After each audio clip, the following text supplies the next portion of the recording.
Karena umat Islam pada waktu itu bertikai, tidak bersatu, saling menjatuhkan, saling menghina, saling membunuh, dan termakan oleh genderang-genderang politik daripada musuh-musuh Islam. Islam menari dalam genderang-genderang mereka. Politik belah bambu, yang satu dipelihara, yang satu dimusnahkan, yang satu diangkat, yang satu dijatuhkan, yang satu dibiayai, yang satu dibinasakan, yang satu dikasih modal, yang satu didukung, yang satu disupport, yang satu dihancurkan, dibubarkan dan dibunuh. Ketika kami sadar bahwa kami tidak bersyukur kepada Allah Subhanahu wa taala, lalu kami semua bertaubat dan kami bersatu, maka kalian dengan sendiri akan terusir dari bangsa ini. Ada dua pertanyaan saya kepada Anda, wahai anak muda. Yang pertama, apa yang menyebabkan kami, saya sedikit mencari bahasa agar mungkin tidak kena bahasa hukum, tapi saya sampaikan, mungkin ada teman-teman Intelkam.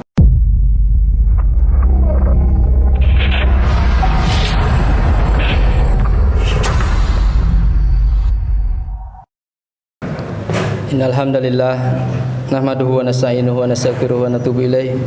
Asyhadu an la ilaha illallah, asyhadu anna Muhammadan abduhu wa rasuluh, khatamul anbiya'i wal mursalin wa qaidul firil muhajjalin wa imamul muttaqin.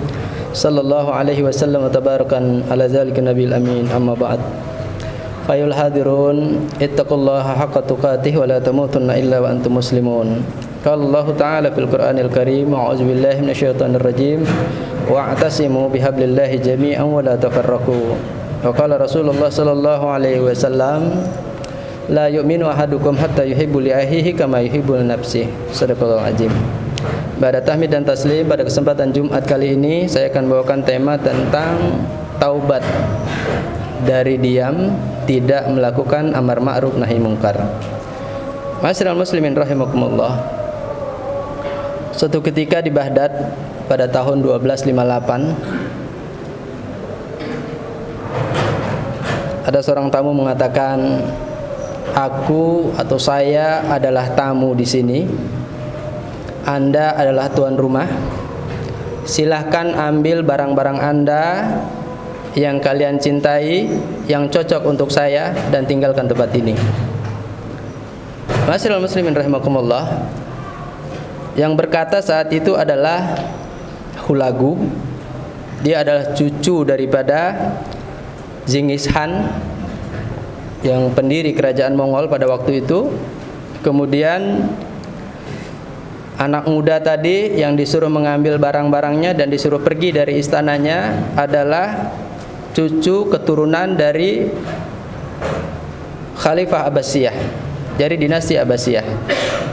Jadi kekhalifahan terakhir pada waktu itu sangat tragis. Kemudian Hulagu dengan gagahnya menghabiskan semua masjid-masjid yang dibangun telah berabad-abad. Jadi dari abad ketiga sampai abad ketujuh itu bangunan di Baghdad sangat luar biasa. Maka masjid-masjid megah, masjid-masjid indah, masjid-masjid besar dihancurkan rata dengan tanah. Kemudian perpustakaan-perpustakaan, kita tahu bagaimana di situ ada Ibnu Sina, bagaimana di situ ada yang ahli aljabar, matematik, ahli antariksa, antibiologi, ahli oceanologi, semua ahli ada di situ, ahli nuklir dan lain sebagainya. Maka dihancurkan keilmuan pada waktu itu. Sungai Tigris hitam karena tinta-tinta daripada kitab-kitab umat Islam, daripada keilmuan umat Islam pada waktu itu menghitam. Kemudian darah itu sampai sedengkul karena umat Islam saat itu dibantai, kemudian dihancurkan. Ini adalah kejadian sudah beberapa abad yang lalu. Ma'asyiral muslimin rahimakumullah. Singkat cerita, kemudian Hulagu bikin markas besar di luar Baghdad, kemudian memberikan peringatan kepada semuanya atau memberikan pengumuman kepada semuanya bahwa Hulagu ingin bertemu dengan ulama terkenal, ulama yang paling pintar, ulama yang paling lihai, dan dia ingin bertemu. Maka diumumkan semuanya. Dalam satu riwayat dikatakan ada 200.000 umat Islam pada hari itu dimusnahkan. Tapi pada riwayat lain ada yang mengatakan 400.000 pada hari itu juga dihabiskan oleh pasukan Mongol. Kita tahu pasukan Mongol waktu itu dibantu oleh pasukan Cina, ya. Ini nanti bisa lihat di kejayaan dan keruntuhan daripada kerajaan Mongol. Nah, kemudian singkat cerita ketika diumumkan bahwa Hulagu ingin bertemu seorang ulama atau satu ulama yang mahir, yang jago, yang lihai, tapi karena kebengisannya, karena galaknya si Hulagu, maka tidak ada satu ulama pun yang berani untuk menghadiri undangan Hulagu. Di tengah-tengah kegentingan itu maka ada seorang anak muda yang jenggotnya saja belum tumbuh, anak muda, guru madrasah. Kemudian dia mengatakan, saya siap memenuhi daripada undangan Raja Hulagu. Kemudian orang-orang pada khawatir, apa yang mengakibatkan dia berkeinginan ketemu dengan Hulagu. Kemudian anak muda itu berkata, ya, saya sangat penasaran dan tertantang dengan apa yang diinginkan oleh Hulagu. Raja bengis, raja tega, raja sadis, pembantai, pembunuh, yakni Hulagu tadi. Maka anak muda itu berangkat. Sebelum berangkat, anak muda itu bawa seekor unta yang besar, kemudian bawa seekor kambing, kemudian bawa seekor ayam. Berangkatlah dia ke markas besarnya Hulagu. Kemudian bersampailah di hadapan Hulagu. Hulagu kaget, heran. Kemudian dia perhatikan dari atas rambut sampai ujung kakinya. Kemudian dia bertanya, hanya dapat seorang ini mencari ulama di Baghdad yang terkenal dengan berbagai keilmuannya.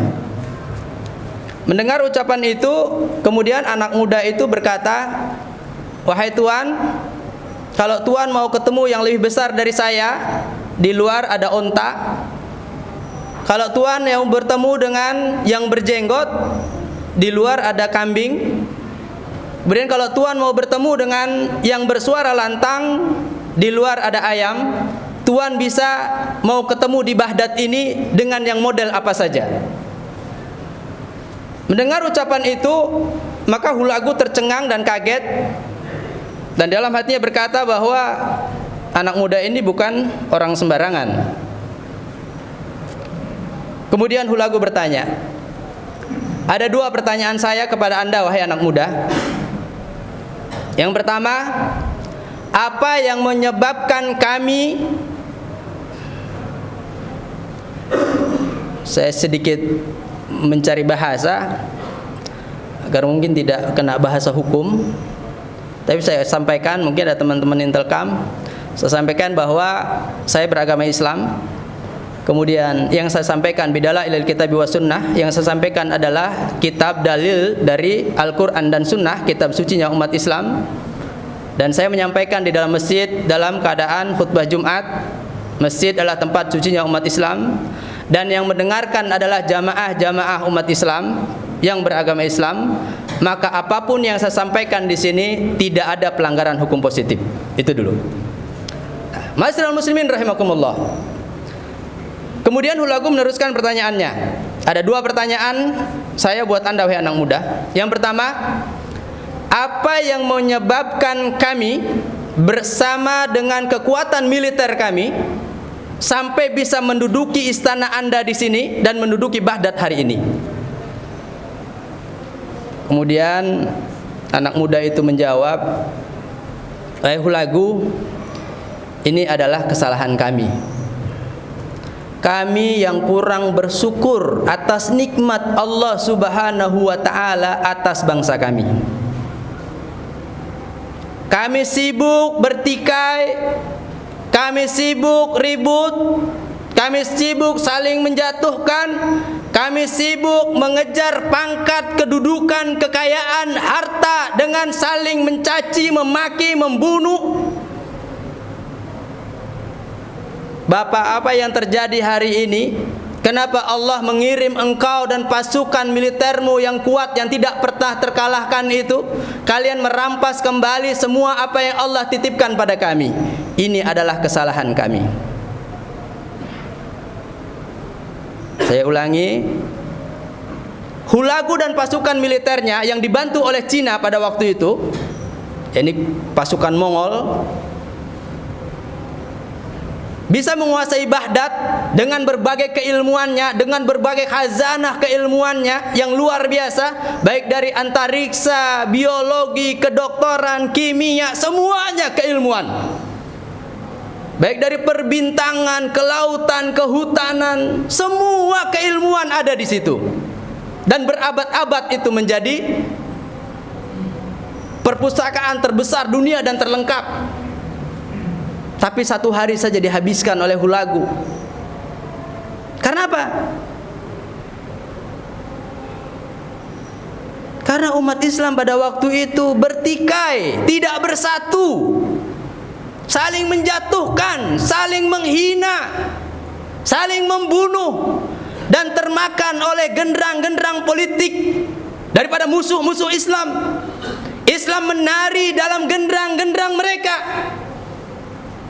Politik belah bambu, yang satu dipelihara, yang satu dimusnahkan, yang satu diangkat, yang satu dijatuhkan, yang satu dibiayai, yang satu dibinasakan, yang satu dikasih modal, yang satu didukung, yang satu disupport, yang satu dihancurkan, dibubarkan dan dibunuh. Ini sudah terjadi beberapa abad yang silam. Kemudian pertanyaan yang kedua, Hulagu bertanya kepada anak muda itu, wahai anak muda, pertanyaan kedua, apa yang bisa membuat aku pergi dari sini? Apa yang bisa membuat aku dan pasukan militerku bisa keluar dari Baghdad ini? Maka anak muda itu berkata, ya, kami akan bisa mengusir Anda dan pasukan Anda ketika kita kembali bertaubat kepada Allah Subhanahu wa taala. Tubu ilallahi wa taubatan nasuha. Kita kembali kepada Allah dan Rasulnya, kita kembali bertaubat kepada Allah Subhanahu wa taala dan meyakini kesalahan kami, kelalaian kami, bahwa kami kurang bersyukur atas nikmat Allah Subhanahu wa taala. Nikmat sehat, nikmat afiat, nikmat ilmu, nikmat berbangsa dan bernegara, nikmat masih bisa makan, nikmat masih bisa sholat, nikmat masih bisa bergaul. Nikmat luar biasa yang kami diberikan oleh Allah Subhanahu wa taala, tapi hari ini kami tidak bersyukur. Tapi kita ketika bersyukur dan berterima kasih kepada Allah Subhanahu wa taala, kembali meyakini bahwa apa yang Allah berikan adalah nikmat Allah yang sangat luar biasa, terutama iman Islam, dan kami berhenti bertikai, kami berhenti saling menyalahkan, kami berhenti saling menghujat, kami berhenti saling merasa kuat, merasa hebat, merasa paling benar, merasa paling NKRI. Ketika kami sadar bahwa kami tidak bersyukur kepada Allah Subhanahu wa taala, lalu kami semua bertaubat dan kami bersatu, maka kalian dengan sendiri akan terusir dari bangsa ini. Ma'asyiral muslimin rahimakumullah. Dari dua cerita ini, maka bagi pelajar, bagi aktivis, bagi mahasiswa, bagi guru, bagi laki-laki, bagi suami, bagi orang tua, maka jangan lari daripada Al-Quran dan Sunnah. Jangan pernah lari daripada Al-Quran dan Sunnah. Jangan pernah lari daripada Kitabullah wa Sunnatu Rasulullah sallallahu alaihi wasallam. Kenapa? Rasulullah mengingatkan kepada kita, aku tinggalkan 2 wasiat. Apabila kalian pegang itu atau kalian gigit dengan gigi gerahammu, maka kalian akan selamat. Apa itu? Kitabullah wa sunnatu Rasulullah sallallahu alaihi wasallam. Ma'asyiral muslimin rahimakumullah. Berkaca dari kisah itu, kemudian kita melihat keadaan kita hari ini. Apa yang kita lihat, apa yang kita dengar, apa yang kita rasakan di lingkungan kita, hendaklah kita gunakan kacamata Al-Quran dan Sunnah untuk melihat keadaan ini. Contoh, kita miris hari ini. Kenapa vaksin dijadikan alat ukur untuk orang makan di warteg? Vaksin dijadikan alat ukur untuk orang mengurus administrasi di kelurahan. Vaksin bukan alat administrasi bernegara. Vaksin itu boleh ya, boleh tidak. Tidak ada pemaksaan kepada warga negara Indonesia atas vaksin yang akan dilakukan.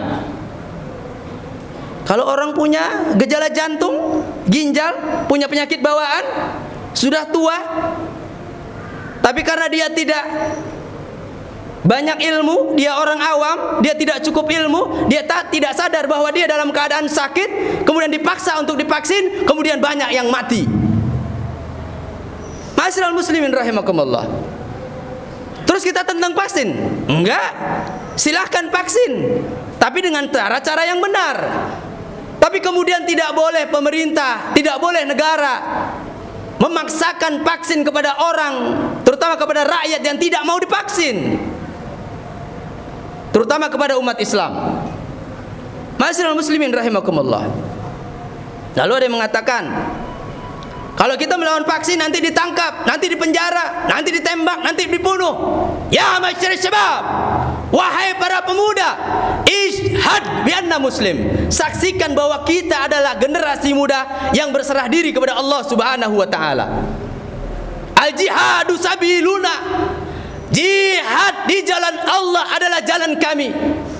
Al mautu fi sabilillah asma amanina. Mati di jalan Allah adalah cita-cita tertinggi kami. Resiko menyampaikan kebenaran ada 3, selalu saya sampaikan. Yang pertama, kalian akan ditangkap, kalian akan dipenjara. Yang kedua, kalian akan ditangkap kemudian diasingkan. Dan yang ketiga, kalian akan ditangkap, ditembak dan dibunuh.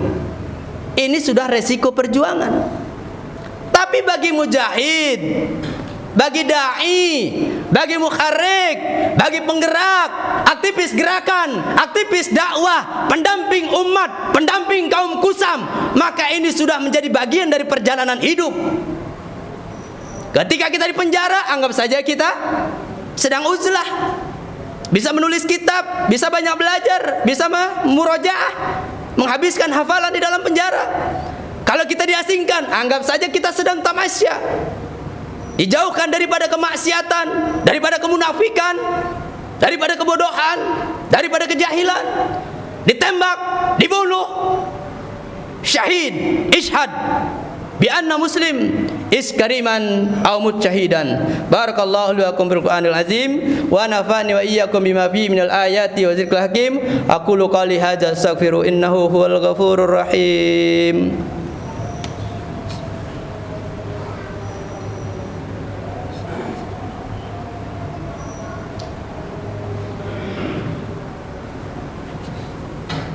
Alhamdulillahi ala ma awjaba hamdah. Asyhadu an la ilaha illallah, asyhadu anna Muhammadan abduhu wa rasuluh.